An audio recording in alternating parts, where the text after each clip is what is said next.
अस्सलाम वालेकुम मोअज़्ज़िज़ नाज़रीन इकरामी, आज की इस इंटरेस्टिंग वीडियो में इस बलराज सिंह हिंदू या सिख जो भी हो, इसने हज़रत मोहम्मद सल्लल्लाहु अलैहि वसल्लम के बारे में कुछ अल्फाज, बहुत बुरे अल्फाज कहे हैं। मैंने नहीं सुने, इसके वो अल्फाज वीडियो में शायद मौजूद थे लेकिन मैंने वो भी नहीं सुने। ये यहाँ इकरार कर रहा है कि मैंने नबी को यूँ यूँ यूँ कहा, वो अल्फाज भी ये नहीं दोहरा रहा। मेरी माफ़ी किस तरह होगी, ये एक अहम पॉइंट था इस वीडियो का, हम निकाल ले आते हैं। और अगली बात यह है कि हम मुसलमानों का जज्बा हज़रत मोहम्मद सल्लल्लाहु अलैहि वसल्लम के बारे में क्या है वो आपको बताएंगे इमरान प्रताप गढ़ी साहब। इसके बाद वीडियो को लाइक करें, चैनल को सब्सक्राइब करें, वीडियो को सब पे जरूर शेयर करें, कमेंट करके बताएं वीडियो कैसी लगी। वीडियो के एंड पे ऐसे शख्स की माफ़ी है या नहीं वो भी इंशाल्लाह मैं आपको बताता हूँ। दी है, मैंने नबी को गाली दी है, मेरा सत्यानाश हो जाए, मेरा खानदान नष्ट हो जाए, अब मैं कैसे माफी मांगता? चलो मैंने गाली दी है नबी को, मान लिया। मैंने आज तक तुम्हारे भगवान को गाली दी है। भगवान माने जाए, मैं दिया गाली, बताओ मैंने नबी को गाली दी है, अब बताओ मैं क्या करूँ? अच्छा ये बताओ, ये जो मायूसी का आलम है ये बेहतर कर दे, मेरे दामन को मेरे खून से ही तर कर दे, मेरे दामन को मेरे खून से ही तर कर दे, मेरे आका का जो कार्टून बनाते हैं खुदा।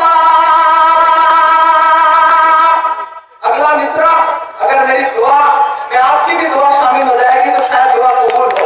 मैं पढ़ता हूँ, मेरे दामन को मेरे खून से ही तर कर दे, मेरे आका का जो कार्टून बनाते हैं खुदा, उनके चेहरे को तो खिंजीर से बदतर कर दे, उनके चेहरे को तो खिंजीर से बदतर कर दे, और अपना मासूम सा अरमान भी दे सकते हैं, अपना मासूम सा अरमान भी दे सकते हैं, अपने इस गुस्से को पहचान भी दे सकते हैं, अपने इस गुस्से को पहचान भी दे सकते हैं। सारी दुनिया के जो गुस्ताख नबी है सुन ले, अगले मिसरे में एक शख्स को कसम, जिन जिन लोगों ने भी हाथ नहीं खोला मैं उनसे दुआएं मांगता हूँ। सारी दुनिया पढ़ता हूँ न, कह रहा हूँ मैं ये नाप कर तोल कर, अपने ईमान की आवाज पर बोल कर, अपने ईमान की आवाज पर बोल कर, ख्वाब घर वापसी का जो बुनते हैं वो, ख्वाब घर वापसी का जो बुनते हैं वो, मेरी धड़कन सुने कान को खोल कर, मेरी धड़कन सुने कान को खोल कर, हम मोहम्मद के इस्लाम की शान पर, देखता हूँ कितनी मोहब्बत करते हैं आप अपने आका से। मैं पढ़ता हूँ ये मिसरे कि हम मोहम्मद के इस्लाम की शान पर कल भी कुर्बान थे अब भी कुर्बान है, हम मुसलमान हैं, हम मुसलमान हैं, हम मुसलमान हैं, हम मुसलमान हैं। मेरे भारत तेरी, मेरे भारत तेरी आन है, शान है, हम तेरी सरहदों के निगहबान हैं, हम मुसलमान हैं, हम मुसलमान हैं, हम मुसलमान हैं, हम मुसलमान हैं। पहला बंद पढ़ता हूं इस नज़्म का साहब कि हम तो फारस अरब से भी आए नहीं, मुझे याद है जब मैंने बचपन में आंखें खोली थी, घुटनों के बल चलता था मैं उबैद भाई, तो मेरे पड़ोस में भगवती मिश्रा चाचा होते थे, मेरे पड़ोस में सीताराम जी होते थे। कभी कभी मैं सड़क पार करते हुए जब मेरे पैर लड़खड़ाते थे तो मेरी उंगली पकड़ के मुझे सड़क पार करवाते थे। हमने ऐसे माशरे में आंखें खोली हैं। ये कौन लोग हैं जो टिकट लेकर के घूम रहे हैं कि पाकिस्तान चले जाइए, अब की जो फैसला होगा वो यहीं पर होगा, अब कि हम दूसरी हिजरत नहीं होने वाली, हमसे अब दूसरी हिजरत नहीं होने वाली। अब ये जो लोग हैं जो कहते हैं साहब कि हिंदुस्तान हमारा है, आपका क्या है, मैं उनसे चीख करके कहता हूं कि आप बाय डिफॉल्ट हिंदुस्तानी हैं। गिरिराज साहब आप बाय डिफॉल्ट हिंदुस्तानी हैं, हम बाय चॉइस हिंदुस्तानी हैं। हमने चुना है हिंदुस्तान को, हमारा हक 2 गुना है इस मुल्क पर, हमने चुना है। हम चाहते तो पुरखों के साथ जो बंटवारे के लोग थे उनके साथ जा सकते थे, लेकिन नहीं गए। हमने इस मिट्टी में अपनी सांसों को दफन करना कबूल किया, हम गए नहीं। हमारा 2 गुना हक है साहब। मैं मिसरे पढ़ता हूं कि हम तो फारस अरब से भी आए नहीं, तेरे अपने हैं हम तो पराए नहीं, तेरे अपने हैं हम तो पराए नहीं। इस तरह से सितम हम पे ढाए गए,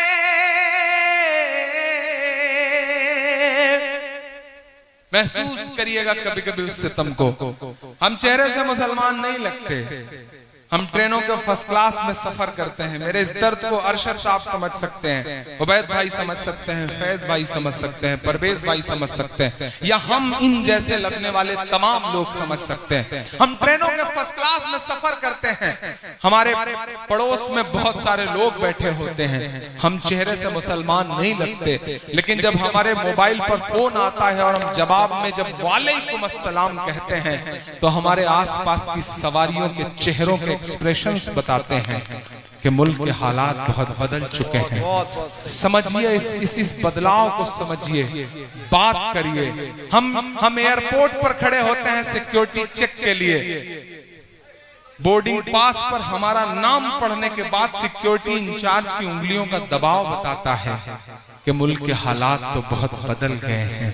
बोलना पड़ेगा, मायूस होने से काम नहीं चलेगा। बिहार वालों, मायूसी कुफ्र है। आपने मुत्तहिद होकर बताया पूरे हिंदुस्तान को कि फासिस्ट ताकतों से मुकाबला इस तरह किया जाता है। मैं सलाम करूंगा आपको, आप बहुत जिम्मेदार लोग हैं। आप मायूस नहीं हुए, क्योंकि मायूसी कुफ्र है इस्लाम में। डूबते हुए सूरज को देख करके लोग दरवाजा बंद कर लेते हैं और उगते हुए सूरज को देख करके लोग दरवाजा खोल देते हैं। आपसे गुजारिश करूंगा, नई नस्लों से गुजारिश करूंगा कि बोलना सीखिए, वक्त से आंख मिलाइए, बुरे वक्त के सामने खड़े होइए, क्योंकि जो वक्त से आंख नहीं मिलाते वक्त उनसे बहुत बुरा इम्तिहान लेता है। जिन अंग्रेजों की हुकूमत में कभी सूरज नहीं डूबता था, जब वो वक्त से आंख नहीं मिला सके तो आज उनके राजाओं के कपड़े बैंड बाजे वाले पहनते हैं। समझना पड़ेगा इस बात को। मैं पढ़ता हूं बंद कि हम तो फारस अरब से भी आए नहीं, तेरे अपने हैं हम तो पराए नहीं। इस तरह से सितम हम पे ढाए गए, मुद्दतें हो गई मुस्कुराए नहीं, मुद्दतें हो गई मुस्कुराए नहीं। पटना से लेकर के दिल्ली तक इमरान प्रतापगढ़ी के मिस्रों की गवाह हैं हिंदुस्तान की हजारों इमारतें कि मेरे पुरखों की जागीरदारी है ये। ईमान में हरारत पैदा हो तो बताना जरा सुन करके कि मेरे पुरखों की जागीरदारी है ये, मत समझना कि हम लोग मेहमान हैं, हम मुसलमान हैं, हम मुसलमान हैं। मेरे भारत तेरी आन है, शान है, हम तेरी सरहदों के निगहबान हैं। हम मुसलमान हैं, हम मुसलमान हैं। आखिरी बंद पढ़ता हूं इस नज्म का। घर वापसी, घर वापसी, घर वापसी। स्वामी जी, योगी जी, प्राची जी, कराना है घर वापसी तो मैं 2 नाम गिना रहा हूं। अगर करा सकिए तो उनकी करवाइए। पूरे हिंदुस्तान ने बहुत पलकों पे बिठा के सुना है ये मिसरे, जिन पर मैंने कहा है वो तक चौंक गए थे ये मिसरे सुन करके। कहीं मैं पढ़ता हूं, सुनेगा। कि सब पे लागू न ये कीजिए, स्वामी जी सब पे लागू न ये बेबसी कीजिए।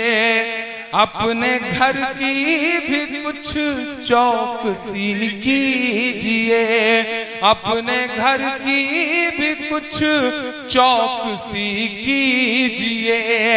हाँ वो मुख्तार नकविया शहनवाज,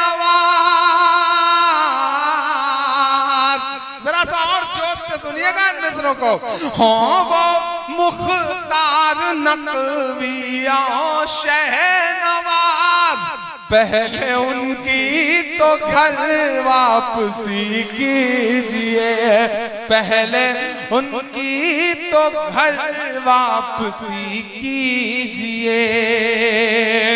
और जो उधर दोस्त खड़े हैं जिन्होंने पूरी रात एक भी मिसरे पे किसी को दाद नहीं दी है, मैं उन्हें भी पुकारता हूँ, मैं इन्हें भी लोगों को शामिल करता हूँ, ये सामने बैठे लोगों को और पीछे बैठे के शख्स को शामिल करता हूँ। क्योंकि अब जो मिसरे पढ़ने जा रहा हूँ ये आपके 800 सालों की तारीख है। इन मिसरों में इमरान पढ़ता है ये मिसरे। मेरा ईमान, मेरा तेवर, मेरी खुददारी, मेरा ज़मीर बोलता है इन मिसरों में कि 5 दिन की हुकूमत पे इतना नशा, एक एक हाथ तो यहाँ से वहां तक कसम है, एक एक हाथ हवा में उठा हुआ नजर आना चाहिए इन मिसरों पे कि 5 दिन की हुकूमत पे इतना नशा, 5 दिन की हुकूमत पे इतना नशा। हम तो वो हैं जो सदियों से सुल्तान हैं। हम मुसलमान हैं, हम मुसलमान हैं, हम मुसलमान हैं। जा जा जा जाओ जाओ जा जा जा लेके जाओ, लेके जाओ, लेके जाओ, लेके जाओ, लेके जाओ। एक और बोलो तारन। तो नाज़रीन ग्रामी, ये थे इमरान प्रतापगढ़ी साहब जो अपना जज्बा दिखा रहे थे इस तरह हज़रत मोहम्मद सल्लल्लाहु अलैहि वसल्लम की गुस्ताखी करने वालों का नाउज़ुबिल्लाह कि हम मुसलमान हैं और हमारे अंदर ये जज्बा है, ख़बरदार आइंदा कभी ऐसे किया। तो अब इस आदमी को क्या करना है? ये सवाल कर रहा था ना शुरू में कि मुझे क्या करना चाहिए। सबसे पहले आसान हाल है, मुसलमान हो जाओ। अल इस्लाम यहदिमु मा काना क़ब्ला, इस्लाम का ये फैसला है कि इस्लाम से पहले वाले गुनाह इस्लाम लाने के बाद सारे ख़त्म हो जाएंगे और तौबा करनी पड़ेगी। आइंदा इस तरह का जज्बा ना हो, अल्लाह ताला से माफ़ी मांगे क्योंकि वही बड़ा माफ़ करने वाला है। इखलास और आंसू के साथ दुआ करे, अल्लाह मुझे माफ़ फरमा, और वो फरमा देगा। तो मोहम्मद सल्लल्लाहु अलैहि वसल्लम की शान में गुस्ताखी कुफ्र है। अब कलमा पढ़कर ईमान लाना ज़रूरी है। कलमा तैयबा पढ़कर सच्चे दिल से इस्लाम कबूल करें। बग़ैर ईमान के तौबा मुकम्मल नहीं। बोलिए ला इलाहा इल्लल्लाह मुहम्मद रसूलुल्लाह। अल्लाह के सिवा कोई इबादत के लायक नहीं और हज़रत मोहम्मद सल्लल्लाहु अलैहि वसल्लम अल्लाह के रसूल हैं। आइंदा ज़बान की हिफाजत करें, गलत लफ्ज़ ना कहें। ज़बान के गुनाह सबसे ज़्यादा ख़तरनाक होते हैं। अच्छी बात यह है कि इंडिया में इस गुस्ताखी पर कानून मौजूद है, वरना हर हिंदू ही हज़रत मोहम्मद सल्लल्लाहु अलैहि वसल्लम की गुस्ताखी कर रहा होता। नबी करीम सल्लल्लाहु अलैहि वसल्लम से मोहब्बत दिल में पैदा करें, इनकी सीरत पढ़कर दिल को नर्म करें। सॉरी, उलमा से राब्ता करें ताकि ईमान पर मजबूत रह सकें। अकेले चलने से इंसान फिर बहक सकता है। अपने दोस्तों के हल्का बदलें, बुरे दोस्त छोड़ दें, ईमान वाले और नेक दोस्त अपने साथ रखें। सच्चाई और दयानतदारी इख्तियार करें, यही ईमान वालों की पहचान है। नबी करीम सल्लल्लाहु अलैहि वसल्लम पर दुरूद शरीफ कसरत से पढ़ा करें, इससे दिल में मोहब्बत बढ़ेगी और गुनाह धुलेंगे। पहले की गुस्ताखी को दिल से नफरत से करें। याद रखें कि नबी करीम सल्लल्लाहु अलैहि वसल्लम से मोहब्बत ईमान की शर्त है। इस्लाम की बुनियादी बातें सीखिए, नमाज, रोज़ा, ज़कात और हज की तालीमात समझिए। इस्लाम दुश्मन बातें या किताबें छोड़ दें। ईमान बचाने के लिए साफ माहौल इख्तियार करें। गलती को लोगों के सामने तस्लीम करें, कह दें कि मैंने बड़ी गलती की और अब मुसलमान हो जाऊंगा। अपने वालिदैन और रिश्तेदारों को भी इस्लाम की दावत दें। अच्छे अखलाक से इनके दिल नरम करें। सदकात और खैरात करें ताकि गुनाहों का कफ़ारा हो। यतीमों और गरीबों की मदद करें। अपने पुराने गुनाहों को याद करके रोएं। अल्लाह से आगे आजिज़ी करें। हमेशा ये दुआ करें, या अल्लाह मेरा ईमान सलामत रख, क्योंकि ईमान से बढ़कर कोई चीज़ नहीं है। या अल्लाह हमारा भी ईमान सलामत फरमा। याद रखिए, अल्लाह सब कुछ माफ़ कर देता है, लेकिन शर्त यह है कि सच्ची तौबा और ईमान हो। वीडियो कैसी लगी? वीडियो को लाइक करें, चैनल को सब्सक्राइब करें, वीडियो को व्हाट्सएप पे ज़रूर शेयर करें, कमेंट करके बताएं वीडियो कैसी लगी। मिलते हैं नेक्स्ट वीडियो में। अस्सलाम वालेकुम।